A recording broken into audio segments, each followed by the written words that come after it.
Hello and welcome to the Economic Times Green Power Dialogues powered by Serentica।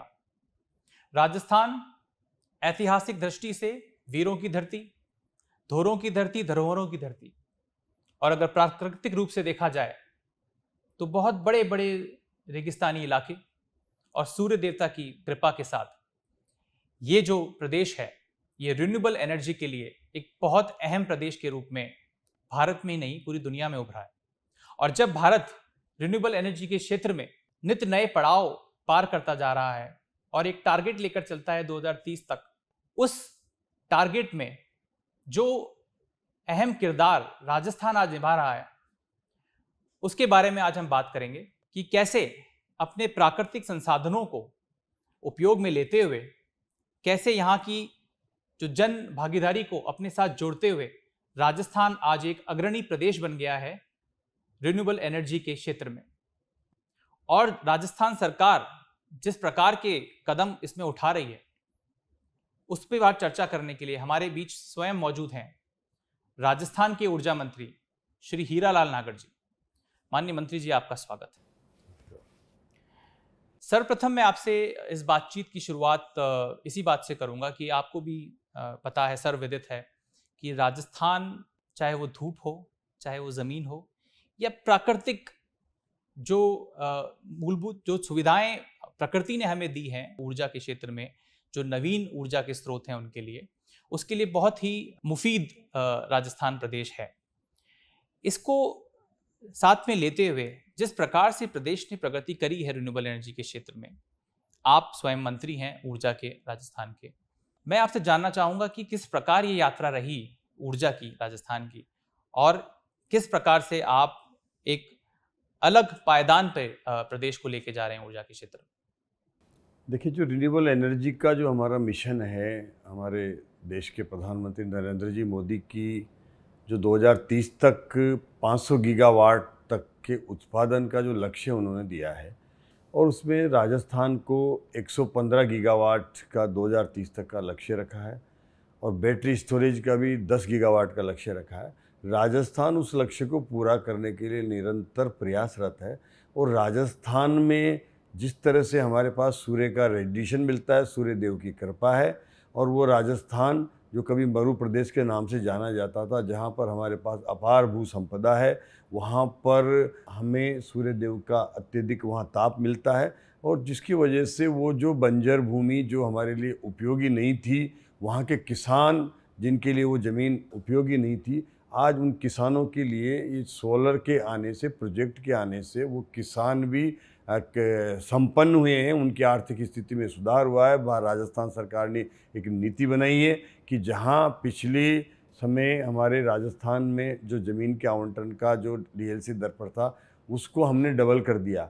Double DLC दर के double से हम आवंटन करेंगे और उसका हम 5% फिर हर साल उसकी चार्जेस लेंगे। तो ये सब हम कर रहे हैं, तो राजस्थान को कुछ रेवेन्यू भी मिल रहा है और किसान को भी मिल रहा है, किसान भी उससे सरसब्ज हो रहा है। और यहाँ पर राजस्थान में जो मुफीद स्थितियाँ जो मुनासिब है सोलर के लिए, वो किसी भी प्रदेश के अन्य भूभाग में नहीं है। हमारे पास बड़े बड़े भूभाग हैं, धोरे हैं, वहाँ पर हज़ारों मेगावाट के प्रोजेक्ट लग सकते हैं। तो सभी की पहली पसंद कोई है तो वो राजस्थान है। इस पर हमने आज इस 2 सालों में लगभग हमारे मुख्यमंत्री जी के नेतृत्व में हमने लगभग यहाँ पर 21,000 मेगावाट की नई ऊर्जा को जोड़ा है। 4,000 मेगावाट से ज़्यादा हमारे राजस्थान में हमारे जो इसके प्रोजेक्ट हैं कुसुम एक और कुसुम सी के, वो हमने लेकर के आए हैं और उसकी वजह से हमारा प्रदेश आज किसानों को दिन में बिजली देने का जो हमारा सपना था, मुख्यमंत्री जी की घोषणा थी, हमारा मिशन था, चुनावी वादा था, उसको हम लगभग 24 जिलों में दे पा रहे हैं। तो ये सब संभव हो पा रहा है और इसकी वजह से हमारी सरकार ने एक एकीकृत ऊर्जा नीति बनाई है। उस ऊर्जा नीति के हिसाब से पहले अलग अलग नीतियाँ थी, हमने उसको एक समराइज करके, सलर करके एक नीति बनाई है। यहाँ आने वाला इन्वेस्टर आए, उसको सुविधा भी देंगे, उसको ज़मीन भी उपलब्ध होगी, वो प्रोजेक्ट लगाए और राजस्थान से बाहर जाने के लिए उसको सब यहाँ से बिजली पैदा हो और वो बाहर जाने के लिए उसके लिए जो भी सुविधा है वो भी दे रहे हैं। कुछ अभी आने वाले समय में यहाँ से ट्रांसमिशन के कुछ हमारे कंस्ट्रेंट हैं, वो ट्रांसमिशन के लिए राजस्थान प्रदेश प्रयास कर रहा है। 10,000 करोड़ के प्रोजेक्ट हमारे चल रहे हैं, लगभग 20,000 करोड़ के प्रोजेक्ट और पाइपलाइन में हैं जो राजस्थान ट्रांसमिशन के माध्यम से हम कर रहे हैं। और पावर ग्रिड भी इस पर और क्षमता बढ़ा रहा है, यहाँ पर नए ट्रांसमिशन के प्रोजेक्ट लेके आ रहा है, जिससे कनेक्टिविटी आने वाले भविष्य में मिलेगी, तो यहाँ से और पावर की एवोक्यूशन ज़्यादा बढ़ेगी। तो ये लेकर के आ रहे हैं, तो उससे यहाँ और अधिक इन्वेस्टमेंट आने की संभावना है, जिसके लिए हमारी सरकार और केंद्र सरकार मिलकर के काम कर रहे हैं। आपने बताया कि किस प्रकार ज़मीनों का आवंटन भी हो रहा है, जिसमें स्टेट को भी रेवेन्यू मिलता है और किसान भी थोड़ा सा एम्पावर्ड होता है इसमें। आपने ट्रांसमिशन और इवैक्यूएशन की समस्या पे भी ध्यान दिया और कैसे सरकार इससे निपटने का भी काम कर रही है। नीतियाँ बनाना सरकार का सबसे अहम काम है, सरकारें ये करती भी हैं। उन नीतियों को ज़मीन पर इम्प्लीमेंट करवाना, ये अपने आप में भी एक चैलेंज होता है, उसमें कई प्रकार के चैलेंजेस आते हैं। तो मैं आपसे समझना चाहूँगा माननीय मंत्री जी की जो जैसे एकीकृत ऊर्जा की नीति आपने बनाई और विभिन्न प्रकार की इवन रिप्स जैसी पॉलिसी भी है जो कि इन्वेस्टर्स को काफ़ी यहाँ पे प्रभावित करती है और अट्रैक्ट करती है आने के लिए। मैं आपसे जानना चाहूँगा कि नीतियों को धरातल पर मजबूती से उनका क्रियान्वयन करना, उसके लिए सरकार कितनी संवेदनशील है और क्या कार्य किया जा रहा है? देखिए, हमारे मुख्यमंत्री जी निरंतर हमारी पॉलिसीज़ का रिव्यू करते हैं, निरंतर उनको क्रियान्वित के लिए एक टास्क देते हैं अधिकारियों को, और उसके आधार पर फिर वापस उसको रिव्यू करते हैं कि उससे क्या प्रगति हुई, और उसके आधार पर अधिकारी भी उन पॉलिसीज़ को क्रियान्वित करने के लिए निरंतर प्रयास करते हैं। और उसका मैं उदाहरण बताऊं कि राजस्थान में जब हमने 2 साल, सवा 2 साल हुए हैं सरकार संभाली थी, तब बिजली का यहाँ भारी संकट था।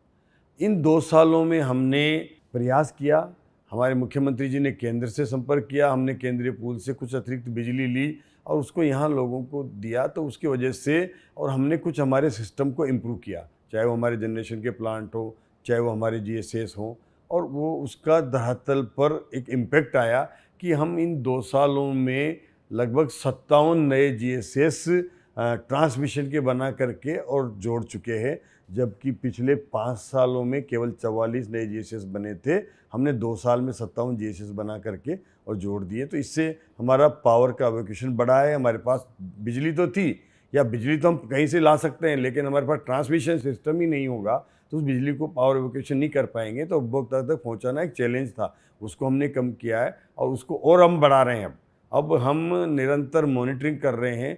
अभी हमारा 10,000 करोड़ के प्रोजेक्ट ट्रांसमिशन के चल रहे हैं, जिसमें हम 57 तो कनेक्ट कर चुके हैं, लगभग 170 और नए GSS बनने की प्रक्रिया में है, और हमारा 20,000 करोड़ का एक और प्रोजेक्ट है, जिससे कि हम पश्चिमी राजस्थान से उस पावर को जो सोलर से बनती है 765 मेगावाट के, और पूरा एक कॉरिडोर बना रहे हैं, उससे भी हम पावर लेकर के आएंगे। तो हमारा पूर्वी राजस्थान का पूरा क्षेत्र वहाँ देंगे, भिवाड़ी का क्षेत्र है, वहाँ पर इंडस्ट्री आ रही है, उसको देंगे। तो ये सब चीज़ें हम कर रहे हैं और हम आगे आने वाली भविष्य की योजनाओं को लेकर के चल रहे हैं, ताकि राजस्थान में औद्योगिकरण का एक माहौल बने।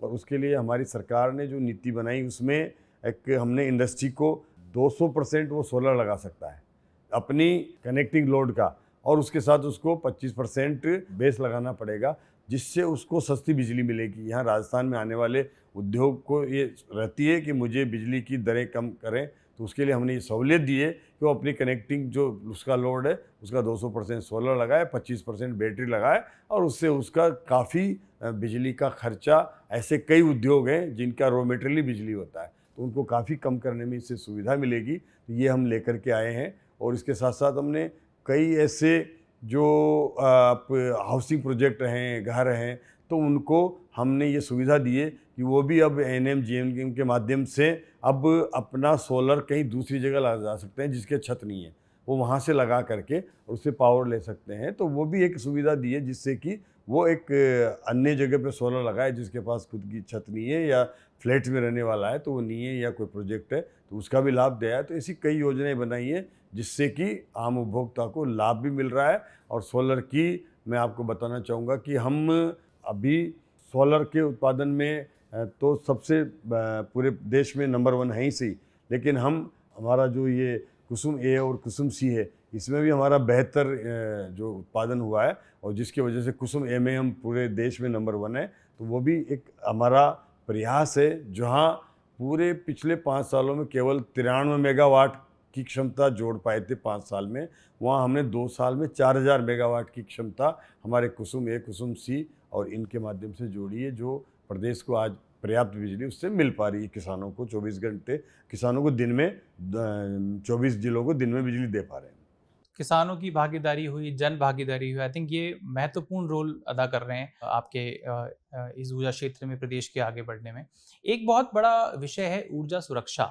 प्रदेशों को ऊर्जा सुरक्षा के लिए भी हमेशा जूझना पड़ता है कि प्रदेश में और उसी वक्त आपको नवीन ऊर्जा स्रोतों पे, नवीनीकरणीय ऊर्जा, रिन्यूएबल एनर्जी पे भी कार्य करना पड़ता है। तो कैसे ऊर्जा सुरक्षा को भी ध्यान में रखना और नवीन ऊर्जा स्रोतों पे भी काम करना, ये कितना चैलेंजिंग होता है? देखिए, आने वाला भविष्य है ना हमारा, वो रिन्यूएबल एनर्जी का है और उसके लिए लगातार उसकी क्षमता बढ़ रही है और ऊर्जा स्रोत भी हमारे सुरक्षित रहे और उसके साथ साथ नवीनी ऊर्जा को हम निरंतर जोड़ करके अपनी क्षमता बढ़ाते रहें। तो उसके लिए राजस्थान निरंतर काम कर रहा है, उसमें आगे बढ़ रहा है और आने वाले समय में जिस तरह से डिमांड अनएक्सपेक्टेड बढ़ रही है, चाहे वो हमारा डेटा सेंटर आ रहे हैं, एआई के माध्यम से आ रहा है। आज हम देख रहे हैं कि जिस तरह से अब जी ईरान इराक का युद्ध, अमेरिका का युद्ध हुआ, जिससे कि हमारी एनर्जी की जो ज़रूरत थी, चाहे वो गैस हो, चाहे वो पेट्रोलियम हो, उस पर जो आघात हुआ है, उस पर हमें सोचना पड़ेगा कि क्या हम इन बाहरी देशों पर निर्भर रह करके अपनी पेट्रोलियम की ज़रूरतों को ऐसे समय जब एक चुनौतीपूर्ण समय हो, तो उसके लिए हमें डाइवर्सिफिकेशन करना होगा।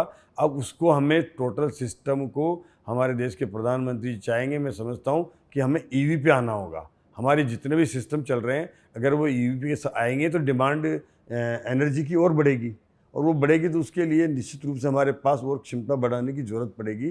तो जो ये विदेश से पेट्रोल आता है, गैस आती है, गैस को भी हम अगर इलेक्ट्रिसिटी के माध्यम से भी अगर हम चूल्हा है, इंडक्शन है, उनको सब जोड़ेंगे तो ये सब डिमांडें बढ़नी है। तो आज हर चीज़ बिना इलेक्ट्रिसिटी के संभव नहीं है। तो उसके लिए निश्चित रूप से आज सबसे ज़्यादा अगर कोई डिमांडिंग कोई चीज़ है तो वो एनर्जी है, जिसकी बिना कुछ भी काम असंभव है। तो वो हम इस सेक्टर को आगे बढ़ाने के लिए राजस्थान सरकार, हमारे प्रदेश के मुख्यमंत्री जी निरंतर चिंता करते रहते हैं कि कैसे हमको राजस्थान को सरप्लस स्टेट बनाना है एनर्जी का। और ये हमारे पास इस तरह की एक ज्योग्राफी भी है, हमारे पास सूर्य की कृपा है, अपार भूभाग है और हमें उसके लिए तैयारी करनी है। तो वो तैयारी हम कर रहे हैं ताकि यहाँ के हमारी राजस्थान की ज़रूरतों को तो हम पूरा करें ही सही, लेकिन राजस्थान के साथ साथ अन्य देश के भागों को भी, हम प्रदेशों को भी बिजली दे सकें।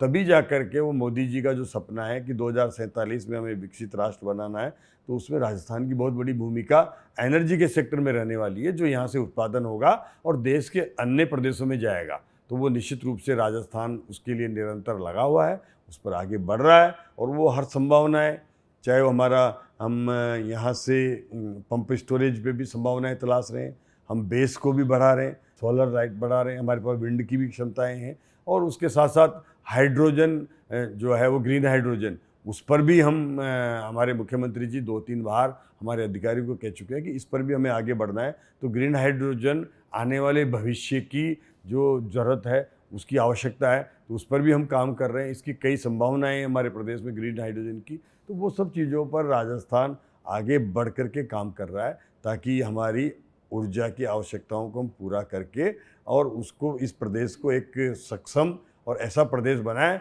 जिसमें सरप्लस एनर्जी का स्टेट हो। सर, आपने बात करी कि सरप्लस एनर्जी स्टेट राजस्थान बनना चाहता है और पूरा विश्व, भारत ही क्या पूरा विश्व राजस्थान को देखता है जब नवीन ऊर्जा की बात होती है। पोटेंशियल हमारे स्टेट में है, राजस्थान में है। इन्वेस्टर्स जब हम यहाँ पे काम करने आते हैं तो सरकार का रोल पॉलिसी मेकर के साथ साथ एक फैसिलिटेटर का भी रोल हमें लगता है कि होना चाहिए। तो उस रोल में सरकार अपने आप को कहाँ देखती है? जो भी चैलेंजेस हैं इन्वेस्टर्स के, मान लीजिए वो चाहे वो गवर्नमेंट प्रोसेसेस में हो या उन पार्क्स में हो, उन स्थलों में हो जहाँ पे वो अपना पार्क लगा रहे हैं, अलग अलग प्रकार की समस्याएं इन्वेस्टर्स को आती है। तो उन समस्याओं को सरकार कैसे देखती है और उनका निस्तारण करने के लिए सरकार कितनी संवेदनशील है और कितना तैयार है? देखिए, राजस्थान में हमने इन्वेस्टर्स को आकर्षित करने के लिए पहले हमारा सबसे बड़ा पार्क बढ़ला पार्क बनाया। बढ़ला में आज वहाँ काफ़ी बड़ा पार्क था, जो शायद 2,500 मेगावाट का, वो 2,000 मेगावाट का पार्क है, जिससे वहाँ बिजली बन रही है और प्रदेश के कई भागों में वहाँ से पावर एवोकेशन होके जा रहा है। अभी हमने पूगल पार्क हम विकसित कर रहे हैं, जहाँ पर पूगल में हमारी 2450 मेगावाट का सोलर लगाएंगे और लगभग 6,400 मेगावाट की वहाँ पर बेस लगाएंगे, जिससे वो उसके टेंडर की प्रक्रिया में है। हम वहाँ पर उसके लिए हमने हमारे इन्वेस्टर मीट भी करी है, उनके साथ कई बार चर्चाएं हुई है, वार्ताएं हुई है, और कैसे उसको सफल वो पार्क बने, और उसके लिए हम लगातार प्रयासरत हैं कि उस पार्क से जो जनरेशन हो उसमें अधिकतर हम बेस के माध्यम से स्टोरेज करें, बैटरी के माध्यम से स्टोरेज करें, और जब हमारी पीक आवर्स में ज़रूरत है उस समय उसको हम उपलब्ध कराएं। तो उसके लिए हमारा अक्षय ऊर्जा विभाग लगातार काम कर रहा है, उसको आगे बढ़ा रहा है, और एक वो देश का ही नहीं, शायद एशिया का सबसे बड़ा बैटरी के साथ साथ सोलर का पार्क होगा, जो प्रदेश को आगे बढ़ाने में काम करेगा और हमारी ऊर्जा की आवश्यकताओं को पूरा भी करेगा। तो इस प्रकार की नवाचार जब सरकार करती है, कुछ बातें अहम होती हैं। एक तो आपने किसानों का जैसे सामाजिक और आर्थिक विकास इस क्षेत्र के कारण हो रहा है। दूसरा, रोजगार की संभावनाएं, जो हमारा प्रदेश का युवा है उसको रोजगार की भी संभावना इससे मिलती है। तो इन पहलुओं पे सरकार कितनी कैसे देखती है कि हमारे युवाओं को इस माध्यम से रोजगार मिले, हमारे किसानों का सामाजिक आर्थिक विकास हो, उसके लिए आपकी क्या योजना है? देखिए, जिस तरह से हमारे पास कोई भी इन्वेस्टमेंट आता है, चाहे वो मतलब किसी भी क्षेत्र में हो, चाहे वो एनर्जी में हो, चाहे वो इंडस्ट्री में हो, लेकिन उससे रोजगार इन्वेस्टमेंट आने से तो बढ़ता है। और यहाँ पर राजस्थान में जितना भी हमने देखा कि यहाँ राजस्थान में इन्वेस्टमेंट समिट हुआ, उसमें लगभग 35 लाख करोड़ के एमओयू हुए।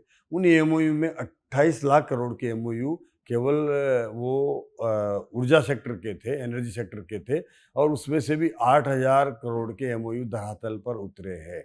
उन 8,000 करोड़ के एमओयू में हमारे 6,000 करोड़ के एमओयू ऊर्जा सेक्टर के धरातल पर उतरे हैं, जिनको कि आगे बढ़ाने का काम हमारी सरकार ने किया है, उनको फैसिलाइज किया है, उनको सुविधाएं दी है, ज़मीनें दी है, और उनको काम आगे बढ़ाया है और अधिकारियों को निर्देश दिए। तो उसका एक ज़मीन पर, धरातल पर इतना बड़ा जो इन्वेस्टमेंट समिट हो और उसमें इतना इन्वेस्टमेंट आए, ये मैंने अभी तक देखा नहीं। तो इतना निश्चित रूप से एक राजस्थान के प्रति लोगों में एक उत्साह भी है, और यहाँ पर हमारी सरकार उनको निरंतर वो सब सुविधाएं देने के लिए तैयार है, जिसके लिए वो राजस्थान आए। और उसके लिए हमारे इन्वेस्टर ही नहीं, हमने हमारे जो राजस्थानी भाई हैं, हमारे जो प्रवासी भाई हैं, उनके लिए भी एक विशेष सत्र लगाया था, जिसमें कि वो राजस्थान के वो प्रवासी जो यहाँ कभी उनको आर्थिक रूप से रोजगार के अवसर नहीं थे, तब वो देश के विभिन्न भागों में गए और वहाँ उन्होंने अपने कर्मठता के आधार पर, अपनी मेहनत के आधार पर वो वहाँ वो मुकाम बनाया, जो वो देश के बड़े बड़े उद्योगपति बन गए। अब वो उन प्रदेशों में अपना इन्वेस्टमेंट कर रहे हैं, वहाँ पर वो इंडस्ट्रियाँ चला रहे हैं, लाखों लोगों को रोजगार दे रहे हैं, और उनको राजस्थान की माटी से वो जुड़े हुए हैं। हर साल वो अपने गांव आते हैं, अपने प्रदेश आते हैं, और उनको भी विशेषकर आमंत्रित करके इस बार हमने प्रवासी राजस्थान दिवस पर मना करके उनको यहाँ बुलाया है। तो वो भी इन्वेस्टमेंट राजस्थान के लिए आए, राजस्थान में करें, उनको भी आमंत्रित किया है, ताकि राजस्थान में अब उनकी ज़रूरत है। पहले इंडस्ट्री की उतनी ज़रूरत नहीं थी, यहाँ पर उतना माहौल नहीं था, अब ज़रूरत है, आवश्यकताएं हैं। तो अब वो यहाँ आकर के उन प्रदेशों के साथ साथ राजस्थान में भी, अपनी माटी में भी वो इन्वेस्ट करें, ताकि राजस्थान को भी एक अच्छा औद्योगिक राज्य बनने का अवसर हमारे प्रवासी राजस्थानी के माध्यम से मिले। उनको भी हम यहाँ आमंत्रित कर रहे हैं। एक ऊर्जा मंत्री के रूप में सर, आप क्या चुनौतियां देखते हैं अपने सामने कि आने वाले वर्षों में, और उनसे निपटने के लिए आपकी क्या तैयारियां हैं, और भविष्य में आपके क्या प्लान हैं? देखिए, हमारी सबसे बड़ी चुनौती है कि हमारे यहाँ जो भी उद्योग आते हैं उनको हम अच्छी ऊर्जा सुलभ कराएं, क्वालिटी की बिजली भी दें, और 24 घंटा उपलब्धता भी रहे, और उसके साथ साथ उनकी दरों में भी हम कोई इस तरह से वो करें कि कहीं न कहीं उनको न्यायोचित दर पे, अच्छी दर पे बिजली मिले। इसके लिए हमारा प्रदेश प्रयास कर रहा है, हमारा विभाग प्रयास कर रहा है कि हम बिजली की दरों को कैसे कम करें। उस पर हमने सफलता भी हासिल की। इन 2 सालों में हमने हमारी परचेज की जो रेट दर है, उसमें लगभग 23 पैसे की कमी हम लेकर के आए हैं। एक 23 पैसा बहुत बड़ा होता है बिजली सेक्टर का। हम और अधिक ऐसी परियोजनाएं ला रहे हैं जिससे कि हमारी परचेजिंग की रेट है वो कम आए, और जब वो कम आएगी, हमारा विभाग आज जब हमने संभाला था तब ये काफ़ी कर्ज में डूबा हुआ था, उसको हम उभारने की कोशिश कर रहे हैं। हमारे डिस्कॉम के माध्यम से इसके जो लॉसेज हैं वो कम करने का प्रयास कर रहे हैं। तो आज हमारा अजमेर डिस्कॉम आप ले लीजिए, लगभग 8% लॉस पर ले आके आ गए हम, जो कि कभी 15-16% हुआ करता था। जो जयपुर डिस्कॉम है उसका हम 11% पर लेकर के आ गए, जो भी 18-20% होता था। और 22-23% का जो जोधपुर डिस्कॉम का लॉसेज था उसको भी हम 18% पर लेकर के आए, उसको 15% पर ले के नीचे लाने पर हम प्रयासरत हैं। तो ये सब लॉसेज कम होंगे, हमारी पावर की परचेज रेट कम होगी, तो हम आने वाले समय में हमारे उद्योगों को बेहतर बिजली कम दामों पर उपलब्ध करा पाएंगे, और उसका निश्चित रूप से उसको इन्वेस्टर को हम यहाँ आकर्षित कर पाएंगे। ये मेरा एक सपना भी है कि राजस्थान में आने वाले इन्वेस्टर को अन्य प्रदेशों से बिजली की जो प्रतिस्पर्धा है उसमें राजस्थान में एक अच्छी बिजली भी मिले और सुलभ भी हो, और उसके साथ साथ दरों में भी हम कहीं न कहीं अन्य प्रदेशों से कंपटीशन रेट पे आ पाए। इसके लिए हम लगातार प्रयासरत हैं कि ऐसी योजनाएं लाएं जिससे हमारी दरें कम हो और आने वाला इन्वेस्टर राजस्थान में आकर के अपने उद्योग लगा करके और ये राजस्थान में रोजगार के अवसर पैदा कर सके। इसके लिए मुख्यमंत्री जी लगातार प्रयासरत हैं। हमारा विभाग मुख्यमंत्री जी के निर्देश पर निरंतर काम कर रहा है, और मैं समझता हूँ आने वाले इस 3 साल में हम वो स्थितियाँ ले आ करके आएंगे कि राजस्थान के प्रति हमारे उद्योगों का, उद्योगपतियों का, इन्वेस्टर का आकर्षण का केंद्र बने। यहाँ पर डेटा सेंटर आए, एआई के सेंटर आए, यहाँ पर बिजली की जो बड़ी बड़ी ऐसी कंजम्पशन के जो है वो यहाँ पर आवे, ताकि हम उनके लिए सही एक वातावरण तैयार करके और उनको सुविधाएं दे सकें। कई चैलेंजेस होते हैं पर्यावरण से जुड़े हुए, चाहे लॉ एंड ऑर्डर से जुड़े हुए। आप किस प्रकार जन भागीदारी को बढ़ाएंगे ऐसी चुनौतियों से निपटने के लिए? देखिए, जन भागीदारी की जो के माध्यम से हम पर्यावरण की चुनौतियाँ होती है, लेकिन उन चुनौतियों के साथ साथ विकास भी हमें आवश्यक है, और उन पर्यावरण की जो ही कहीं भी समस्याएं होती है वो भी पर्यावरण भी हमारे लिए आवश्यक है। लेकिन अगर हम ये देखें कि आज का युग में अगर हम रिन्यूएबल एनर्जी को लेकर के आते हैं, रिन्यूएबल एनर्जी के प्रोजेक्ट हम लेकर के आते हैं, और कोई जैसे आप उदाहरण के लिए मैं आपको बताना चाहूँगा कि हमारे पंप स्टोरेज है। पंप स्टोरेज अधिकतर लगेगा तो वो लगेगा पहाड़ी के ऊपर। नेचुरली जहाँ पर पहाड़ होगा उसको पूरा एरिया मिलेगा, क्षेत्र मिलेगा, और उसको नीचे तलहटी में पानी भी मिले, और उस पानी को हम दिन में सोलर की लाइट लेकर के और ऊपर चढ़ाएंगे, पंपिंग करेंगे। रात को वही पंप, वही टरबाइन जब हमें ज़रूरत होगी उस बिजली की, तब वो वहाँ पहाड़ी से जो स्टोरेज बनेगा वो पानी वापस छोड़ेगा, और तो रात को बिजली पैदा करेगा और दिन में वो पंपिंग करेगा। तो वो एक एक ऐसी, तो वो वहाँ पर क्या होता है कि अधिकतर मैंने देखा है कि वहाँ या तो वन क्षेत्र आ जाता है।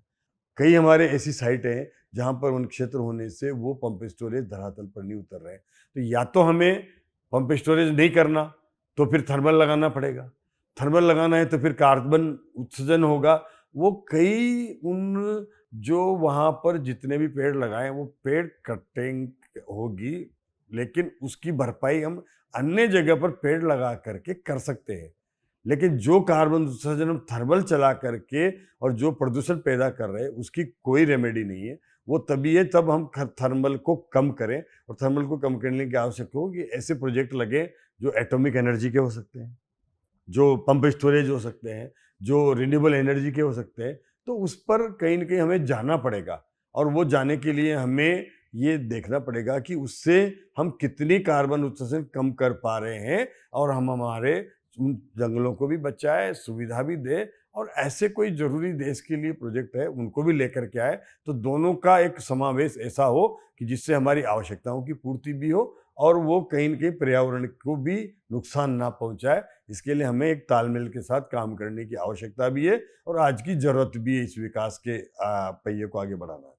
सर, जिस प्रकार से आप एक तालमेल बनाते हुए, संतुलन बनाते हुए आगे बढ़ रहे हैं और प्रदेश को प्रगति की ओर ले जा रहे हैं, अंत में मैं आपसे गुजारिश करूंगा कि इस इंटरव्यू के माध्यम से आप क्या संदेश देना चाहेंगे विश्व भर में, चाहे वो इन्वेस्टर्स हों, आम जनता हो, किसान हो, या फिर जो भी राजस्थान की ओर देखता है, राजस्थान से आपका क्या संदेश होगा? देखिए, मेरा राजस्थान के सभी वासियों से ये संदेश है कि हम इन 2.25 सालों में राजस्थान को किसी भी तरह की कोई भी लोड सेटिंग नहीं कर रहे हैं। जबकि हमने सरकार संभाली थी तब लोड सेटिंग बड़ी मात्रा में होता था, उसको हमने बंद किया है। अब हमारा दूसरा ये प्रयास है कि हम बिना किसी ट्रिपिंग के लाइट दें। उसके लिए हम हमारे ट्रांसमिशन सिस्टम को बढ़ा रहे हैं। उसके साथ साथ हम हमारे जो वितरण तंत्र है, डिस्कॉम है, वहाँ पर हम एग्रीकल्चर को अलग कर रहे हैं, डोमेस्टिक को अलग कर रहे हैं, आरडीसीएस के माध्यम से प्रोजेक्ट बना करके, ताकि उपभोक्ता को 24 घंटे लाइट चाहिए तो 24 घंटे उसको नॉन ट्रिपिंग लाइट मिले। अगर कृषि के उपभोक्ता को 6 घंटे लाइट चाहिए तो बिना किसी ट्रिपिंग के लाइट मिले। तो इसलिए अलग अलग फीडर सेग्रेगेशन कर रहे हैं, उनके हम जीएसएस बढ़ा रहे हैं। वहाँ पर जहाँ पर ज़्यादा लोड है वहाँ पर नए ट्रांसफार्मर लगा रहे हैं। हज़ारों की संख्या में, लाखों की संख्या में हम ट्रांसफ़र बढ़ा रहे हैं। हमारा लगभग 450 से ज़्यादा इस 2 सालों में हम नए 33 केवी के जीएसएस बना चुके हैं। तो ये सब इस व्यवस्था को ठीक करने का काम कर रहे हैं। तो मेरा ये संदेश है कि हम इस जो हमारी लचर व्यवस्था थी डिस्कॉम से लेकर के हमारी बिजली तंत्र की, उसको ठीक करने का काम कर रहे हैं। आम जन को भी इस बात की प्रति अवेयर होना चाहिए कि हम बिजली का कनेक्शन लेकर के उसकी छीजत ना करें, बिजली का अपव्यय ना करें, बिजली की चोरी ना करें, जिससे कि सब उपभोक्ताओं को पर्याप्त बिजली मिल सके और उसका एक संदेश जाए कि हम प्रदेश में बढ़िया बिजली दें। तो वो तभी संभव होगा तब हम सब मिल कर के और इस बिजली विभाग को एक सही बिजली देने के लिए सक्षम बनाएं। और सबसे तभी बनेगा जब हम सब लोग बिजली का कनेक्शन करके एक ऐसे एनर्जी एफिशिएंट इक्विपमेंट भी लगाएं जिससे कि एनर्जी की जो अनुपयोगी खर्चा होता है उसको हम कम कर सकें। और हम इस तरह की व्यवस्था भी कर रहे हैं कि एक ऐसा टैरिफ तैयार कर रहे हैं हम कि हमारे पास दिन में बिजली उपलब्ध है ज़्यादा। तो मेरा सभी से ही ये आग्रह है कि हमारे ऐसे इक्विपमेंट, घर में वॉशिंग मशीन है, कोई किसी तरह की अनाज पीसने की चक्की चलाना है, छोटे छोटे इक्विपमेंट चलाना है, तो हम उस समय चलाएं जब हमारे पास बिजली की उपलब्धता दिन में ज़्यादा है, ना कि उस समय चलाएं जब शाम को 6 बजे 7 बजे, तब हमें बिजली की ज़रूरत कम है। हम एयर कंडीशन चलाते हैं, हम आगे यहाँ बैठे हैं, हमने अगर इसको 16 पे चलाया तो बिजली खर्चा ज़्यादा रहेगा। अगर इसी को ही हमने पहले 10 मिनट 15 मिनट टेम्परेचर को फुल चला के और फिर इसको 26 पे कर दिया, अभी भी हम लेके मेरे ख्याल से 26-27 से के आसपास होगा, हम बैठे, हमें नहीं लग रहा, तो ये कंजम्पशन कम हो रहा है। और इसी को हम अगर 20-22 पे लेकर के आ जाएंगे तो कंजम्पशन बढ़ जाएगा। लोगों को ये पता नहीं है, उनका बिल बढ़ता है। वो क्यों बढ़ता है? क्योंकि वो फास्ट एसी चला रहे हैं, इक्विपमेंट चला रहे हैं, तो वो बिल बढ़ाने का कारण है। तब कि वो बिल कम करना चाहें और हम अब टैरिफ में ही इसको शामिल कर रहे हैं कि हम बड़ी इंडस्ट्रीज ये हो रहे डे टाइम पे वो इस हर घंटे की, हर 15 मिनट की एक टैरिफ सेट करेंगे, उस समय आपको इतना डिस्काउंट मिलेगा। जब रात के समय बिजली की डिमांड ज़्यादा है, जब आपको अतिरिक्त शुल्क देना होगा ताकि लोग उस समय बिजली का उपयोग करें जब हमारे पास उपलब्धता ज़्यादा है। इसलिए इसको बैलेंस करने का काम हम टैरिफ में कर रहे हैं ताकि लोगों को ये लगे कि मुझे जब ज़्यादा बिजली की आवश्यकता है तो उस समय लूँ जब मुझे कुछ कम दर पर मिल रही है, और उस समय नहीं लूँ जब ज़्यादा दर होगी। तो उससे भी इस बिजली को हमें व्यवस्थित करने में, बैलेंस करने में अब को लाभ मिलेगा और उसका आम उपभोक्ता को लाभ भी होगा। तो ये मेरा है कि नए नए हम चीज़ों को लेकर के आ रहे हैं, उसका उपयोग आदमी को करना चाहिए, उस पर चलना चाहिए। मैं आपको बताऊं कि स्मार्ट मीटर लगा रहे हैं। अब लोग कहते हैं स्मार्ट मीटर ये आ रहा है, स्मार्ट मीटर में गारंटेड कह रहा हूँ, जितना 1 किलोवाट का कोई हम ये बल्ब जला रहे हैं तो वो 1 घंटे में 1 यूनिट निकालेगा। ये एक पूरा मैथमेटिकली प्रूव है। अगर वो 1 किलोवाट का कोई बल्ब या हीटर 1 यूनिट की जगह वो 1.5 यूनिट निकाल रहा है या 1.15 निकाल रहा है, तो फिर वो ज़्यादा निकाल रहा है। तो उसके लिए टेस्ट मीटर लगा रहे हैं। और उससे क्या होगा? स्मार्ट मीटर लगने से घरों में लोगों को अपने उस लोड को बैलेंस करने में फ़ायदा मिलेगा। उसको पता रहेगा मेरे ऐप में आ गया, कब मेरे को डिस्काउंट चल रहा है, उस समय अपने घर के इक्विपमेंट चलाऊँ, बाकी नहीं बंद करूँ।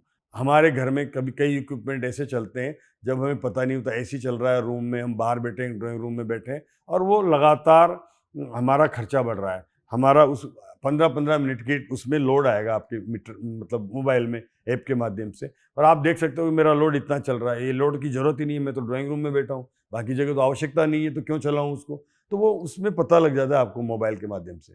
आप ऑफिस में तो वहीं से बंद कर सकते हैं, आपने अगर अपने घर को स्मार्ट बना दिया, बिजली से जोड़ दिया ऐप के माध्यम से, तो वहीं से ही बंद कर सकते हैं इक्विपमेंट को। ये सब चीज़ें सुविधा बढ़ाने के लिए हम वो सब काम कर रहे हैं, जिससे कि उपभोक्ता को अपना बिजली का खर्चा कम करना पड़े, बिल को कम करना पड़े और आवश्यकताओं को बैलेंस करके, और जब ज़रूरत है और जब बिजली की दर है तब उसका उपयोग करें। तो इससे बिजली खर्चा भी कम होगा, डिस्कॉम को भी एक उस समय बिजली खरीद की ज़रूरत नहीं पड़ेगी जब महंगी है। तो बहुत अच्छा लगा कि स्मार्ट तरीके से, संतुलित तरीके से और जन सामान्य को जोड़ते हुए जिस प्रकार आप आगे बढ़ रहे हैं, और हमें पूरी उम्मीद है कि प्रदेश ऊर्जा के क्षेत्र में और तरक्की करे और भारत की जो ऊर्जा की क्षमता को और बढ़ाए। और इसके लिए आपको बहुत बहुत शुभेच्छा हमारी तरफ से, और बहुत बहुत धन्यवाद माननीय मंत्री जी, आपने इकोनॉमिक टाइम से बात करी और एक साफ तस्वीर पेश करी राजस्थान की ऊर्जा के क्षेत्र की। बहुत बहुत धन्यवाद। और हमारे व्यूअर्स से मैं यही कहूँगा कि the Economic Times green power dialogue powered by Serentica में हमारे साथ जुड़े रहें, और आगे हम ऐसे ही सशक्त नेतृत्व से बात करेंगे जो कि ऊर्जा के क्षेत्र में राजस्थान ही नहीं भारत को मजबूत कर रहे हैं। बहुत बहुत धन्यवाद।